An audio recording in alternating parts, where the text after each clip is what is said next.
gathering to share memories of a very special member of our community, Paul Gaudet. My name's Howie White, and I'm very honored to have been asked by Patti and Dennis and Mike to stand up here and try and keep a lid on things. It's been 7 months since Paul passed away, but it was worth waiting till now so we could all be together. It's so great to see everybody in person and maybe do some hugging and crying and hopefully lots of laughing. Paul wouldn't be happy if there wasn't lots of laughing. So feel free to laugh or clap or even heckle if you feel the need. Paul certainly would have.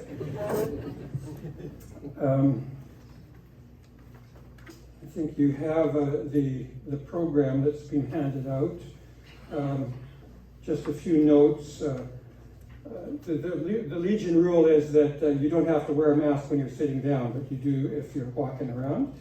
I managed to find a clean one that I intend to wear when I'm not talking or meeting. There's no doubt that little bug is back, and we wouldn't want to have a super spreader in Paul's honor, although he actually might find that quite funny.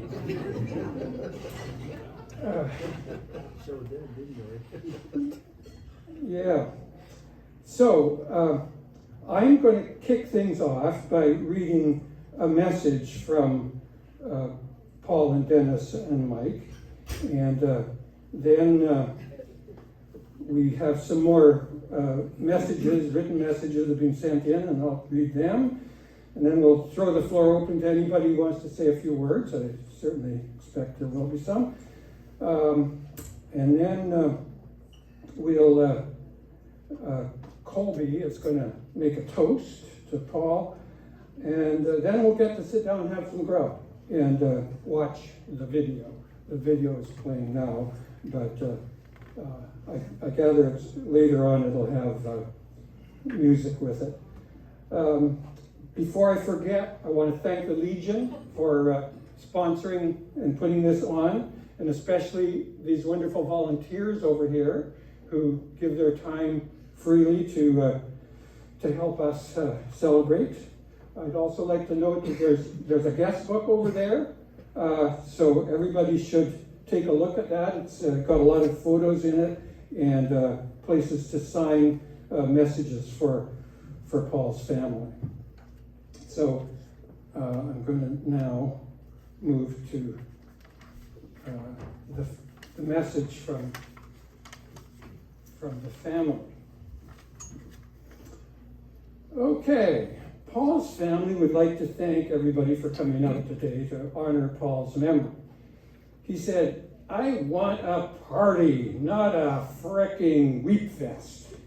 So here we go. Paul was a born go-getter. If he wanted something bad enough, he'd figure out a way to get it.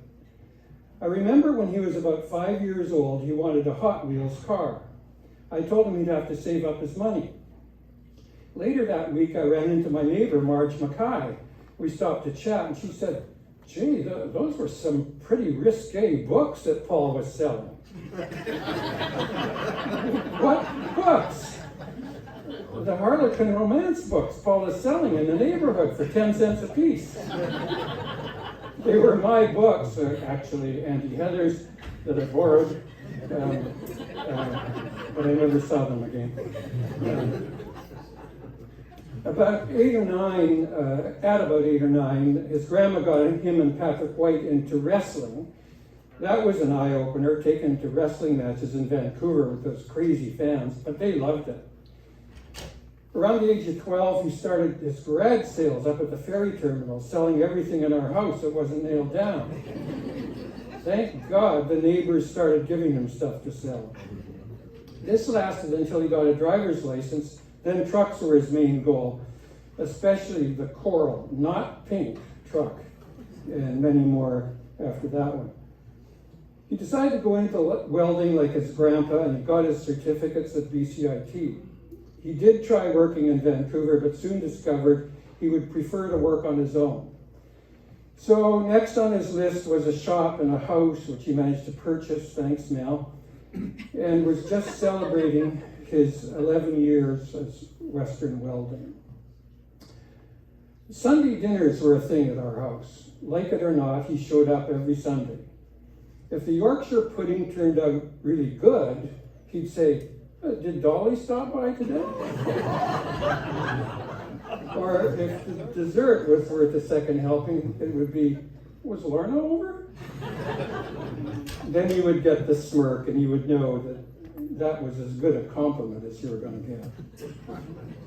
Paul loved his boats, hanging out with his friends on Friday nights, his cat, and especially his dog Duke.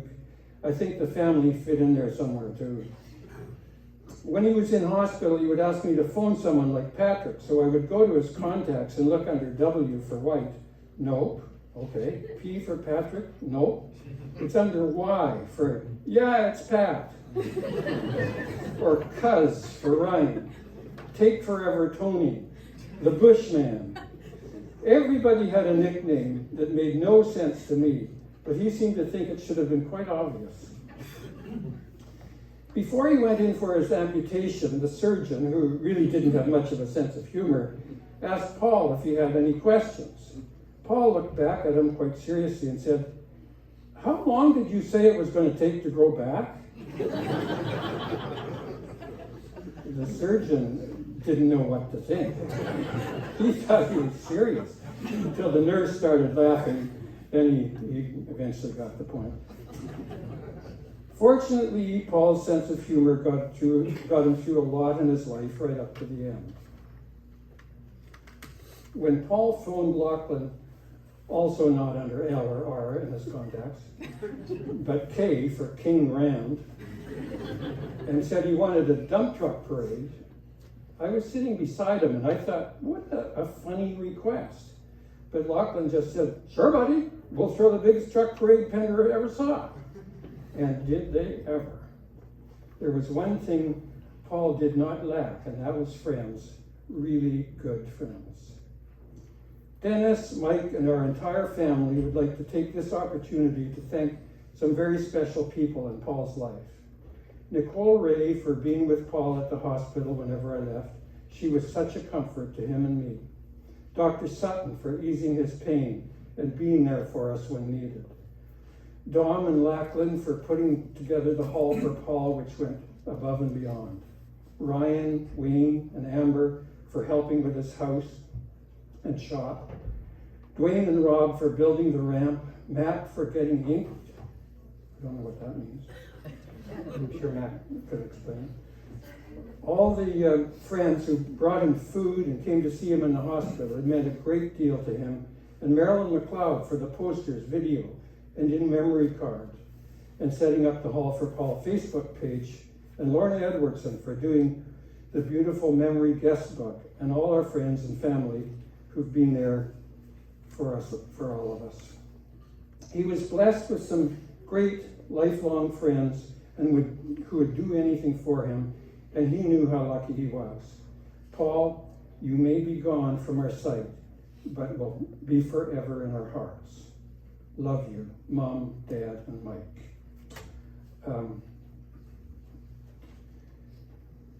Here's a few more. Shelby, Amber, and everyone who brought or sold Paul's Western Welding hoodies, which allowed us to donate a $1,000 bursary to any student at Pender Harbor Secondary going into trades in memory of Paul. A very special thank you to Cindy Cantillon for designing and making me the most beautiful memory locket that I will forever treasure.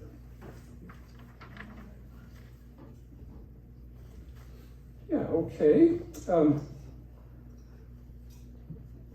Paul was one of my heroes.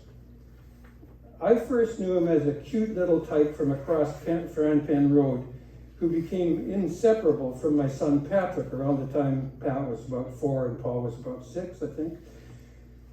They spent a lot of time watching Hulk Hogan together and were always trying to scrounge money to buy WWF action figures. Patti reminded me of the time they decided a good way to do it would be to create original art for sale.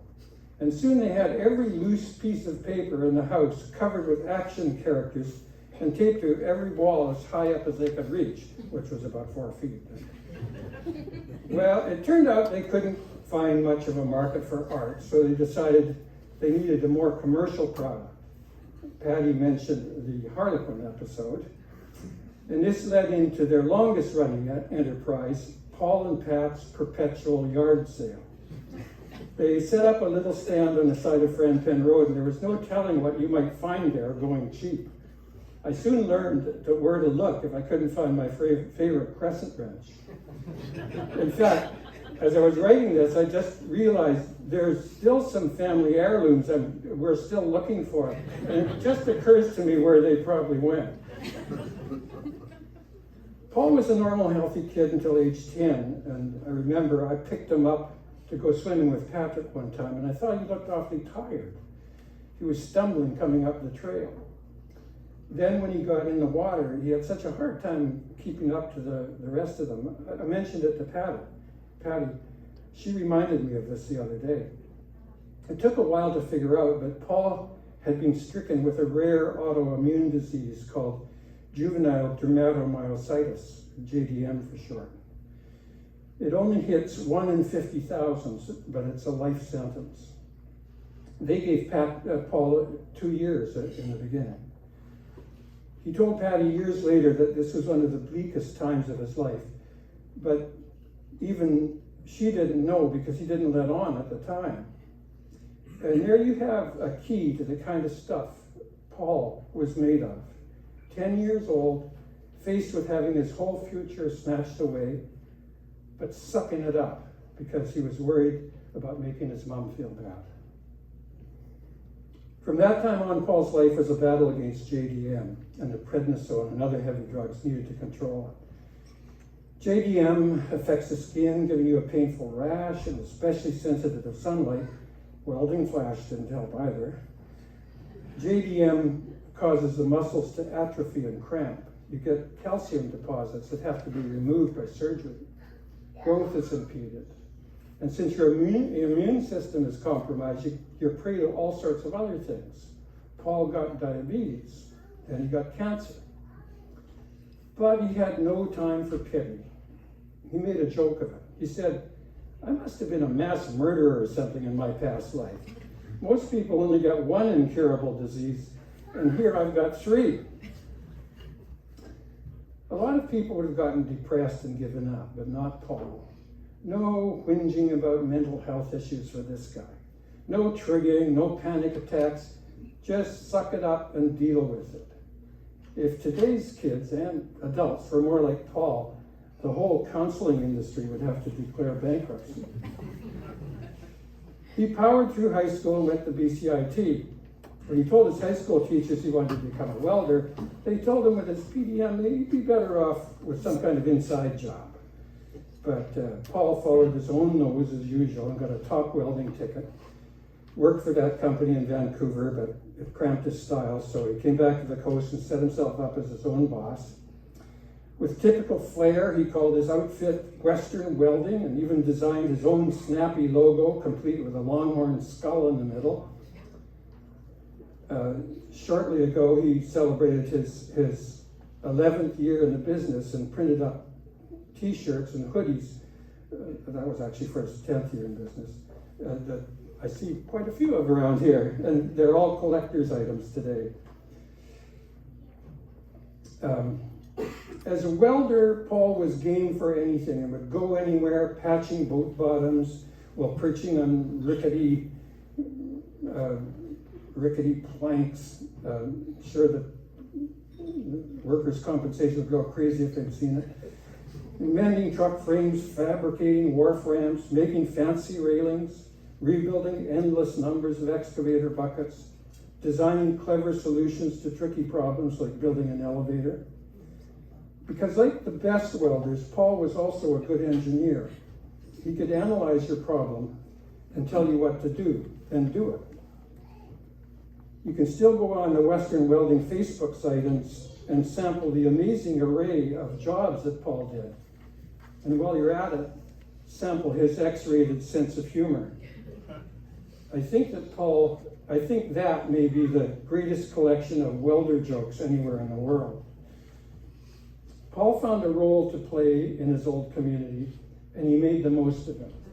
His passing leaves a vacuum that is unlikely to be filled anytime soon.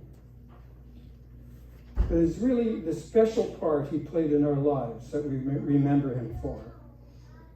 And that amazing truck parade is a testament to that. His body may have been frail, but his brave spirit blazed like a welder's arc and lit the way for a whole community. Thank you. So I'm actually the backup MC here tonight. I'm standing in for my son Patrick, who is one of Paul's oldest and first friends. On more than one late night occasion when everybody had more than a safe or healthy amount to drink, Paul would level a gnarled finger at Patrick and say, "You're going to MC my funeral." Pat, of course, said, "What are you talking about? You'll outlive us all."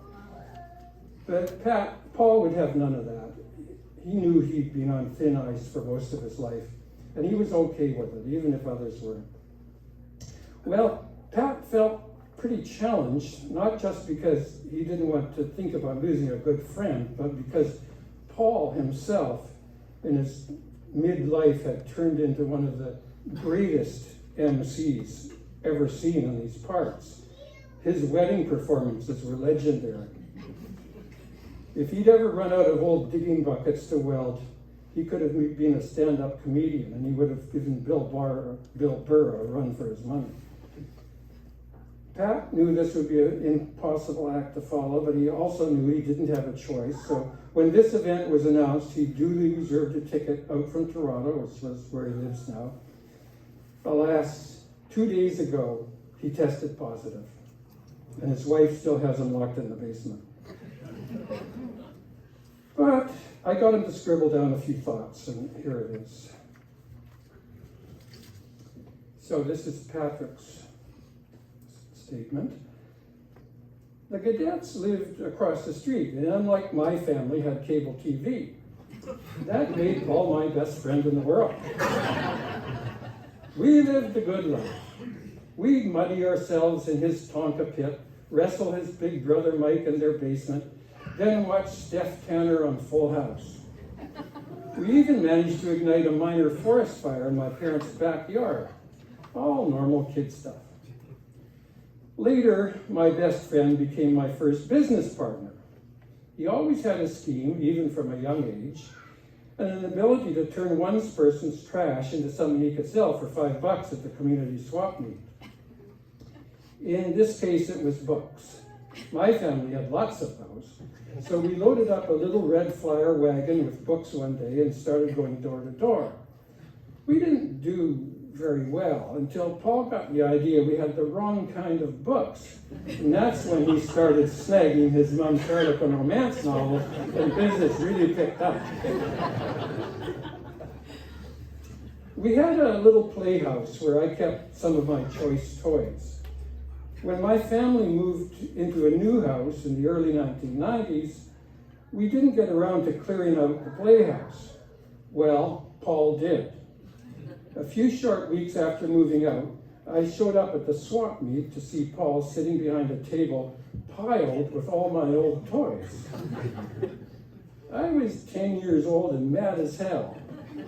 He agreed to give me $5 plus all the toys he didn't sell, and convinced me he was giving me a great deal. After the sale, he handed me a box. It was pretty clear why the stuff didn't sell. There was G.I. Joes with no heads and Care Bears with the stuffing coming out. Then, later in elementary school, the health problems hit. That was tough.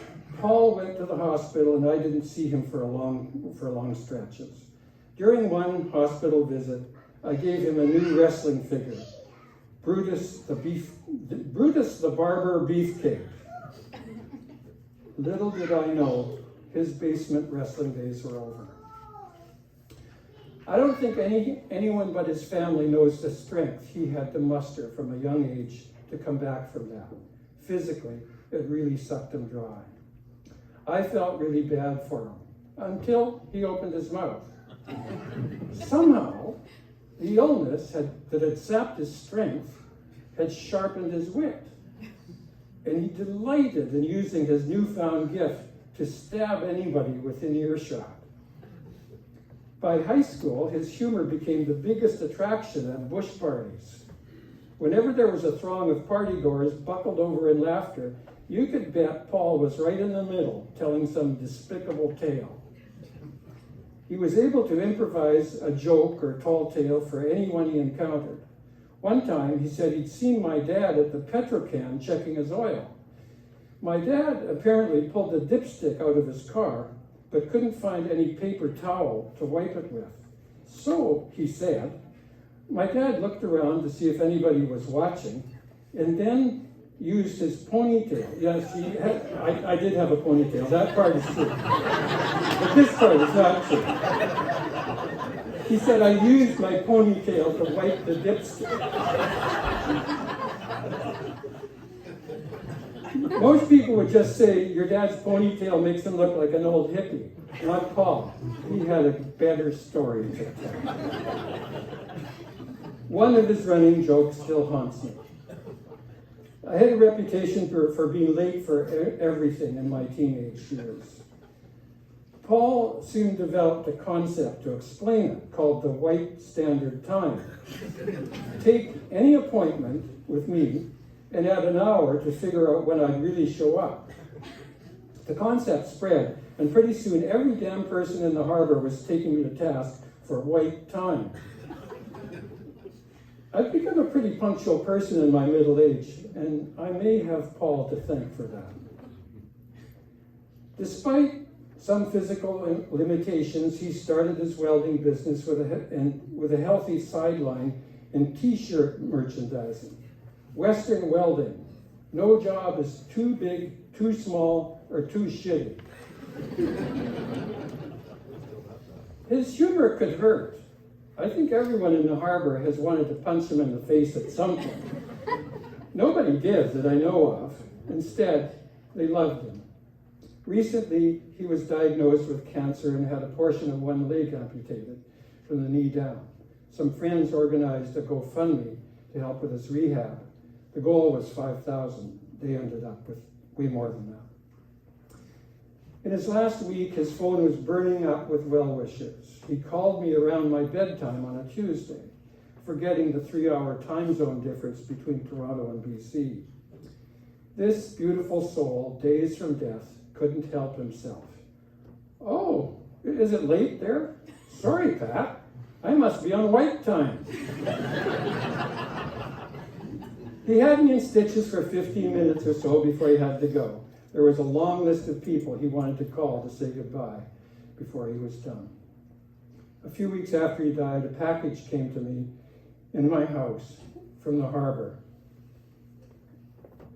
Inside was that Brutus the barber beefcake figure, and a note from Paul saying, all yours, Pat.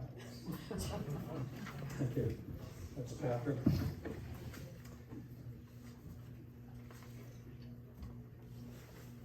Okay.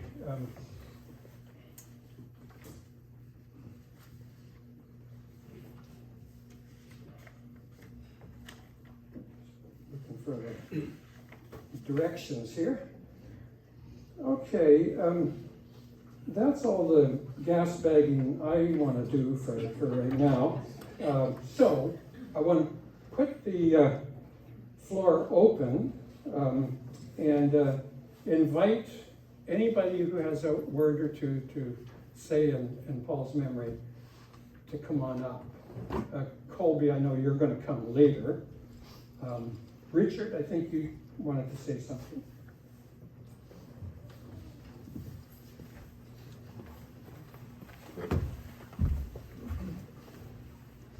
Thanks, Howard.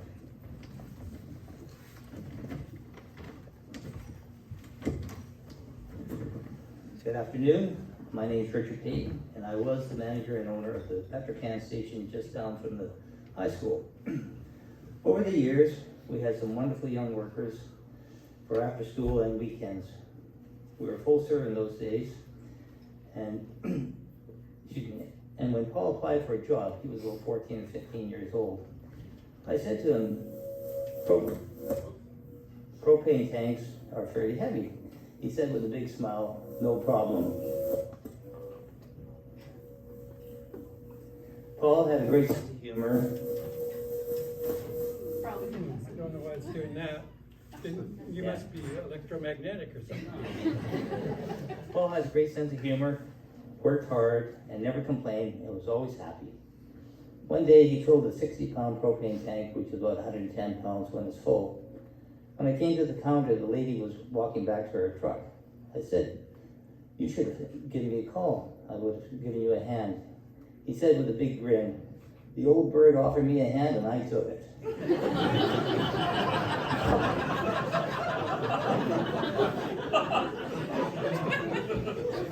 When Paul was out of school, one Monday morning, Mike Gaudet came in and said, "Did you hear about Paul?" I said, "No, is he okay?" He said, "He told me Paul went to a Halloween or Valentine dance party and dressed up as Petrican Richard."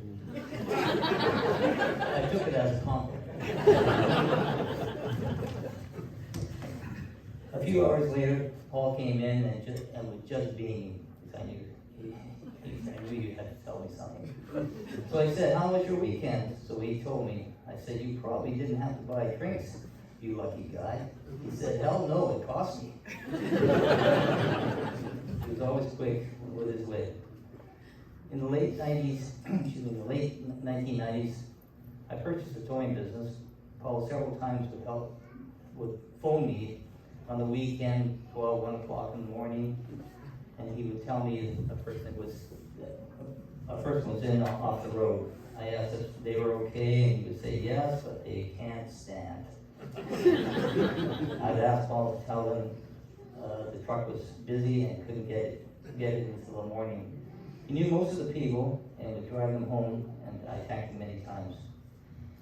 When he started Western Welding, I wished him well. I knew he would work hard and add another service in the area.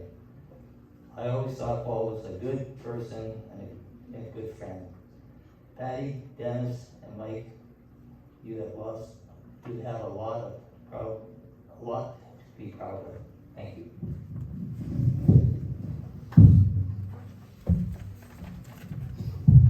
Thanks, Richard.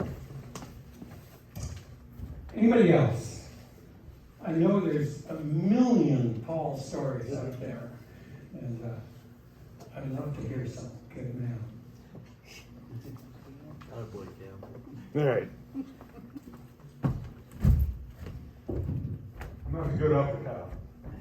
You don't have to wear the mask up here. So anybody who drives a diesel truck knows that if you go to order food somewhere, you pull up, you turn the truck off. Paul thought that was ridiculous that you turn the truck off. No. They can hear me. They know.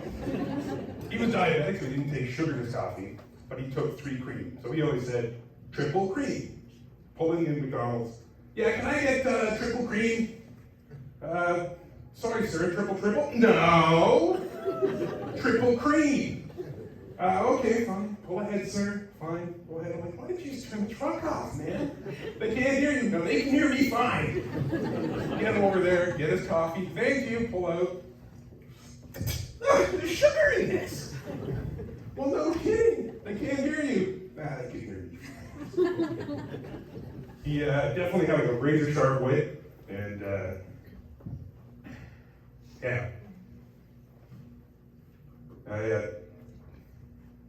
I talked to him about a week before he passed, and when I called on the Tuesday just before he passed, I go, "Oh, hey, what's going on?" He goes, "Who's this?" And I said, "Oh, it's Cam." He said, "Cam? Nah, you're okay. I've been talking to a million people in the last couple days." Yeah. Patti, Mike, Dennis, I'm sorry for your loss. For the community as well. Sorry for the loss, everybody. I feel it, and I'm sure everyone here does too. Sam? Anybody else? Okay. Yeah.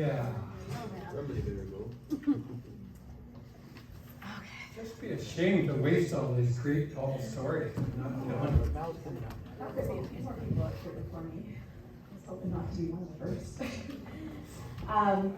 So I'm Harley. I'm married to Colby. And Paul emceed our wedding, as he did a few. And it's kind of funny actually, because Colby had just assumed that Paul would be his best man. And so he kept phoning him up, and he's like, "Oh yeah, I didn't hear you were my best man." And Paul's like, "No, I want to be your best man." And I don't think I've ever met anyone ever that's like refused or rejected being somebody's best man, other than Paul, pretty much. So he wanted to be the star of the show because Paul likes to make everybody laugh, of course. So he comes to our wedding and somehow dodged every single picture. I cannot find a single picture of Paul at our wedding. I found one of the back of him so that he was indeed there. We still haven't found him.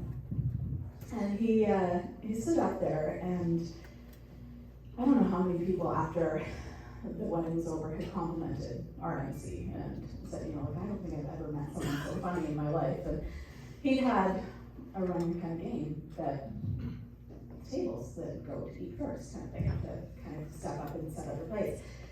So instead of like the typical stuff, like sing a song to the bride and groom, oh no, he had whoever can bring me a condom first.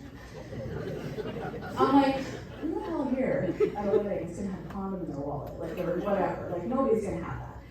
No, sure enough, my cousin somehow comes running up, and like people are freaking fighting on the floor to get up there first. And he's just having a heyday with us. He thought it was the funniest thing ever. And I don't know, it was just one of those things that I'll never forget. And so then he steps up and he starts speaking, and he pulls out this. It's a little glove for me that Paul crafted. I can assure you that he was a better welder than he was a gluer and crafter. It's mighty shitty, definitely no patterns on it. He thought he was quite hilarious with this because once I married Colby, my initials were becoming MJ. So Michael Jackson. So I wouldn't be surprised if that was where I was listed in his phone. So I kept this stupid thing. I don't know. It was one of those things that I couldn't get rid of. And I'm glad I did, because it's probably one of the only things I have of Paul's, surprisingly. But I mean, he's been in my life for like a third of my life now at this point. But I think my most favorite thing was Colby's 30th birthday. We had went and we decided to go to the shoe shop and go houseboating. And Paul caught a ride with us, and we're driving back. And we've been having drinks all weekend, of course, like you do for a 30th birthday party on a freaking boat. And Colby's exhausted. He's absolutely, utterly can't even stand. And he's driving. We're almost in Kamloops at this point. He's like, "Can you drive?" And I'm like, "No, I'm way too tired yet. I can't drive. I'll crash with her. Just let me have a quick nap, and I'll take over." And he's like, if we really need to stop, just pull over and we'll stop. So we start driving. He keeps going, and I'm in a dead sleep at this point, and Paul's having a little nappy poo in the back, and he's laying across the back seat, and all of a sudden it's like, flip over, and we're almost in the ditch. And I jolt up, and I'm panicking, and I'm yelling at Colby, and Paul just perks up from the back, and he's like, "What?" He was just having a little nappy poo. Didn't skip a beat, didn't even jolt him, like nothing. Didn't even faze him. It's not the first time. And it wasn't the first time. That was the worst part. Was he'd been in a vehicle with Colby before, where Colby did the exact same thing. So at this point, it was kind of the running joke that he was kind of used to it, basically. But yeah, so somehow, I don't know. He was just always quick with the wit, quick with the humor. I think we've all kind of met that side of Paul. I know he's definitely stopped many tourists on the road, so we were laughing about that on our way here. But we had come around the corner, and there was some people walking on the corner of the road, and I was just like, "Oh, that's a bad place to walk." And it just brought us right back to when Paul was driving down Garden Bay Road, and there was a group of people walking down the middle of the road. And he pulls them over, and he's like, "Oh, where are you from?" And they're like, "Oh, Maple Ridge." And he's like, "Oh, you walk in the middle of the road there too?" Never ended. Like, he told that line, I think, better than anybody could, because it is true. Like, I don't know how he didn't get punched in the face sometimes, because he really knew how to just push it enough that he could get you going, but you kind of knew when it was time to reel it in. I don't think I've ever met someone that's perfected that towing of the line so amazingly well. Yeah, he really did. And I don't know, when I said my goodbyes to him, it was probably the hardest thing that I've ever done. I've been fortunate in my life to not lose someone so close to me until Paul, and it's tough, it's sad to say goodbye, but I'm so grateful that I had that opportunity, and that he had the opportunity to kind of get those words into and spend those last days the way and get those words in if he wanted to. So yeah, I'm very sorry, in fact, it's very lost. I know he didn't want to be weak, that's the good talking about Paul, because I can't contain it, I can't control it, crap, it's just not working. So, yeah, I'm going to miss him dearly. I'm going to miss his 2-hour Pender Harbor gossip chats with Colby when I'm trying to put our 3 children to bed at night, and he's out in the back, and Paul's gabbing his ear off with a couple of girls. So, I don't know, I'm going to miss those little things, and yeah, he's definitely been a big part of my life, and I'll never forget him. Thanks, that's great. So, if you don't come up here and tell that great Paul story, the rest of your life you're going to wish you had. So, am I seeing someone there? No? Okay. Here we go. This will be good.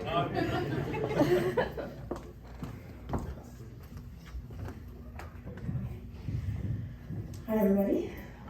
Most of you know me, but for those who don't, my name is Mel, and I have known Paul for a very long time, pretty much my whole life.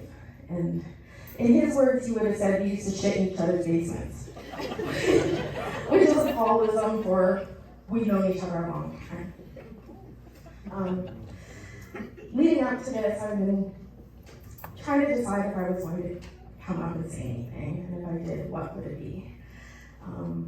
For anyone who knows me, for me to struggle with words is really, that's just a testament to Paul, that he kind of left me speechless most of the time. Of course, the big thing with Paul, everyone, the first thing you think of is his sense of humor. He was so funny, and he was so quick-witted and sarcastic, and he had a nickname for everybody. And I never thought I would say that. I'm very sad I will never be called the Chowie again. That was my nickname. And he was probably the only person who could get away with it. So when I started thinking about memories of Paul, there's so many of them, and I know you guys are all in the same boat, right? So many of my favorite stories start with this one time Paul, and from there you go, right? We all have I was thinking anybody who's ever been through a drive-thru with Paul has a story. And some of my favorite times with him was back in our 20s. We rented houses across the street from each other. And we lived on St. Clair Bay Road. It was very handy because Paul was often the one hosting the party. And I was always stumbling distance from home. One of the things about having Paul as a neighbor, I worked nights as a bartender, and he would often call me just a few hours after I got into bed with instructions on how to come across the street and warm up his truck for him because it was cold and he didn't want to get out of bed. And there was quite a while where I thought I was going crazy because I kept buying groceries and I always seemed to be out of food until I found out that when I went to work, Paul came to my house and went grocery shopping. And of course, after we moved out of those places, we moved into the house that we bought together. And it was a lot of fun. It was a lot of craziness. It was a dump. And every time it rained, we got out all our pots and pans and ran around the house to catch water.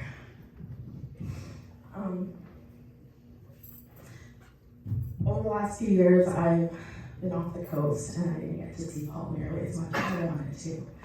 But he would phone me, and he called me one afternoon when he was at GF Strong, and he was doing something that was probably most of us, I know I probably wouldn't have been strong enough to do. And in spite of that, he just had me in stitches the whole time, telling me about his experience. Even about the pain of physical therapy, he could make you laugh about it. And I was very lucky that I did get a chance to see him and say our goodbyes. And one of the things he said to me was, we had a lot of fun. And it's true, because all my best memories involve Paul. I know we're not supposed to be crying, but I can't help it. I'm just so grateful that I had Paul in my life for far too short of it, but still. I will always love him, and I will miss him. And I know that I am a better person for knowing him. And for that, I will always be grateful. Thank you.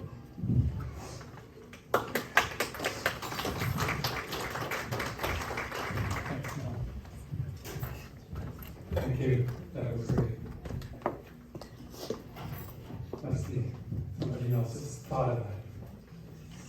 Thought of something they just have to say. Okay, here's Jen.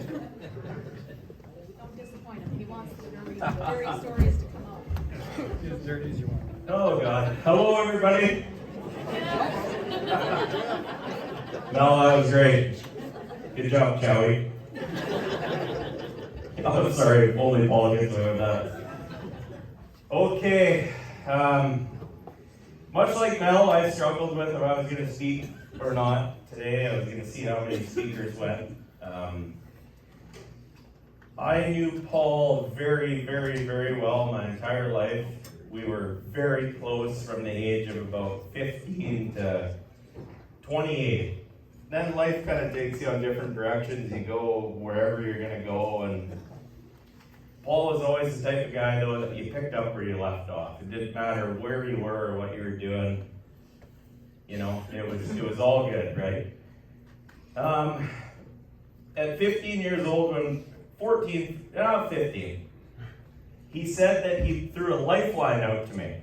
He said I was going down in the wrong path, I was going to be a delinquent, and he threw his arm out and caught me.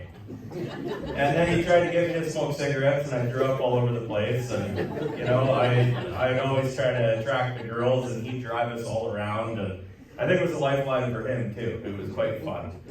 I worked at the Petrocan with Paul for 6 years. Richard, I'm going to embrace a few stories, embark in a few stories. You're not going to like it, I'm sorry. But before we get there, I'm getting ahead of myself. I wanted to say that Paul, he was a wizard. He might have been physically not strong and everything else, but he had some big bruisers that cruised around with him. He was fine. He could run his mouth, he'd slap people around, it'd be fine, it was okay. But he was a tech wizard. He was the first guy that I'd ever seen with a cell phone. It was a flip phone. It was like a foot long, and he hung it off his leg. And I remember he'd always drive me around, and I always had a curfew. I was always in trouble with my mom. My dad worked in the city. I'm like, Paul, let me use your phone. He's like, God damn it, Jeff, it's expensive. So he let me use his phone, and I'd phone if my mom was smart enough to star 69 it, and then she'd phone back all the time. Paul's like, God damn it, Jeff, you're using my minutes. Mom would be like, Paul, where's Jeff? Gail, we're fine. Anyways, he did really good. It was pretty funny. Anyways, Paul was kind of my idol. He was witty. He was smart. He was as sharp as a tack. Like, he was fun to hang out with. Like, I really enjoyed my time with Paul. And going back to where we did at Petrocan, oh my God. He used to play this game. Richard, please, I love you, remember that.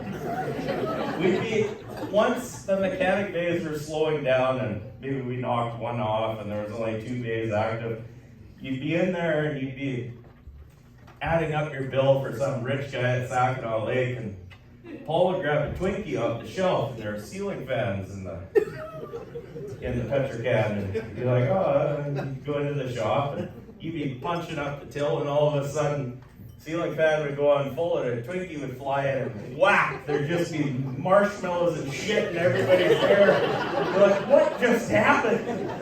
The guy who was some rich Saginaw Lake guy that at the time had $400 worth of propane for his place, which is like $7,000 now. You'd look at him and he'd have a big glob of marshmallow on his face and be like, I'm sorry, this has never happened here before. Paul all of a sudden took his pig truck and he was gone. That was Paul. He was just a prankster. He was hilarious. And try to talk yourself out of that without getting punched out when you're 15 years old.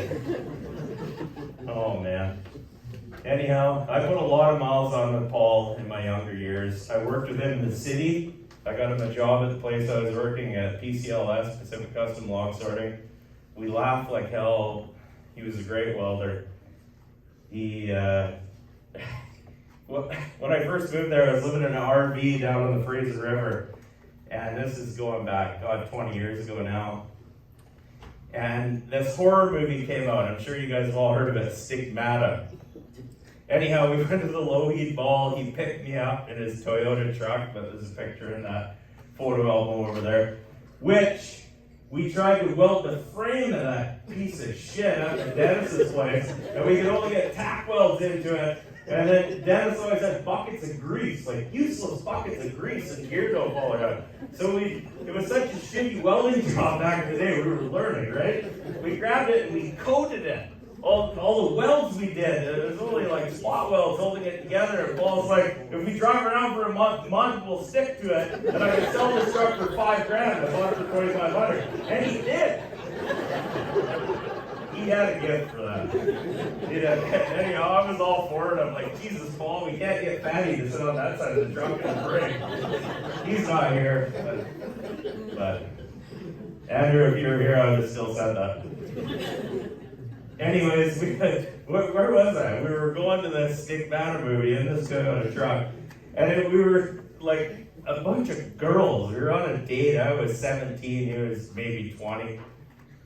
And it was scary as shit. And we come out of the Lougheed Mall, there's a couple thugs over in the corner smoking cigarettes, and we had to run away from them. And we got into a Toyota truck, and I'm living down in the Fraser River, and it was spooky down there. Nobody was down there. Paul had this big mud pogger spotlight, and he shined it on the trailer. Well, I ran into the trailer at 17 years old, closed the door. Like, God, we were tough, right? I was also looking at that photo album, I'm laughing like hell. There was this blue Chevy pickup. We went somewhere in Vancouver, I think East Vancouver, and Paul had to have this truck. And it had 350 in it, two-wheel drive, short box, actually a nice looking truck. And the guy was trying to show off to us, because we were young guys. This guy's like 30, probably just about ready to enter a midlife crisis like we all do. And he wanted to show us that he could do a brake stand. So he started brake standing and it started hopping so bad it shot a leaf spring right up the side of the goddamn thing. Paul's like, I gotta have it, I can do a brake stand. He bought it. Oh. We used to have this thing at the Petrochem called a blow-by. If anybody's heard of a blow-by before, you get in your vehicle and you go down to the high school and you wind it out as fast as you can. And when you go by the Petrochem, we count how many seconds it takes to go by. Well, I rode off 2 vehicles doing a fucking blow-by. Paul, no, he kept it between the lines. He was pretty fast until Patti got his Mustang and Ryan drove it. God damn, it was a lot of fun. Anyways, I could stand up here forever, you guys, but Paul was tough. He was good. He was good all the way through. One of them guys you pick up where you left off. You see him in Madeira, it doesn't matter how goddamn busy you are. You just talk to him because it's like going to a hairdresser. You learn all the fucking gossip. That's just how it was. Anyways, like I say, I could stand up here forever. There's a few short stories, but Dennis, family, Ryan. Damn. Let's have a drink on Paul. Yeah.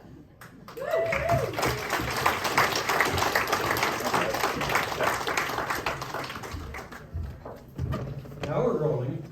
I can't believe he was sitting there and almost didn't come up. I was coming. Okay, anybody else? We got all day.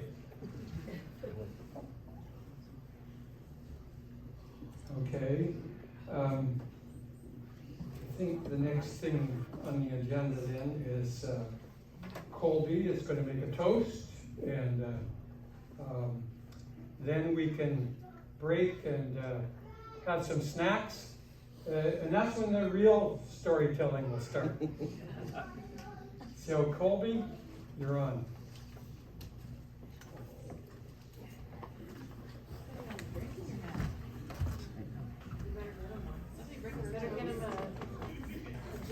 Okay. So, for those who don't know me, my name's Colby. Me and Paul were great friends. He was my best friend, better part of like 20 years.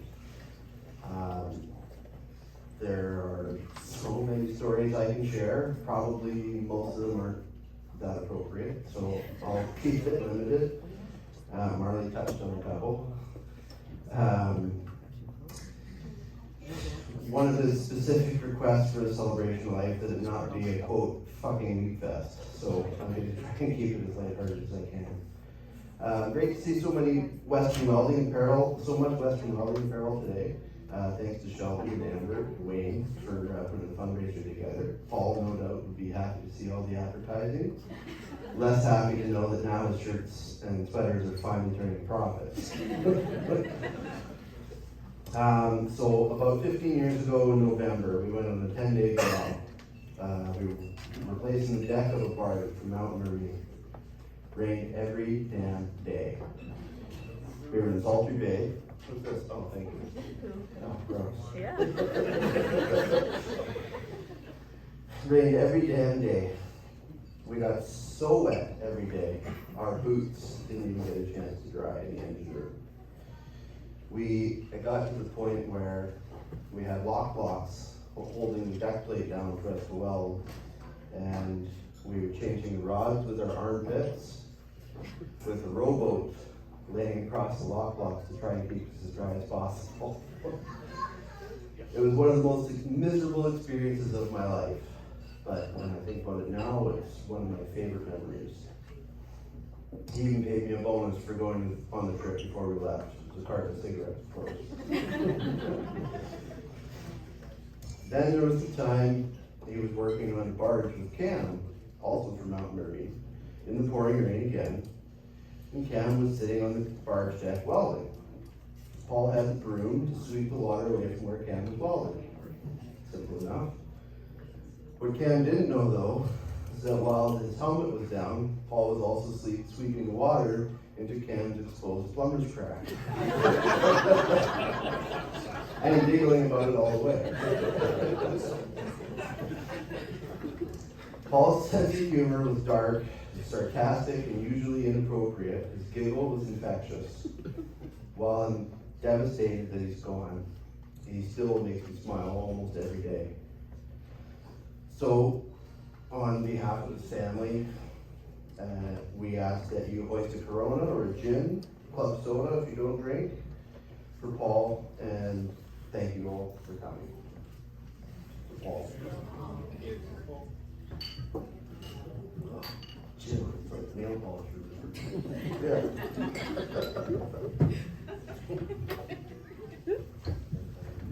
Okay. All right. I think that's the end of our program. Tabby, have I forgotten anything? It's all good? Okay. All right. Well, I want to thank you once again for coming out. No late people, second thoughts? No? Okay.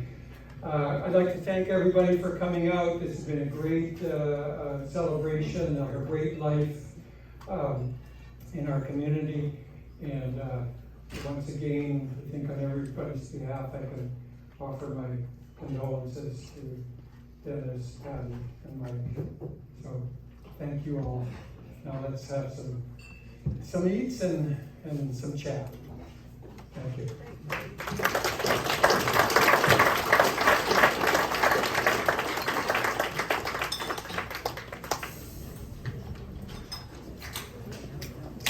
Hey.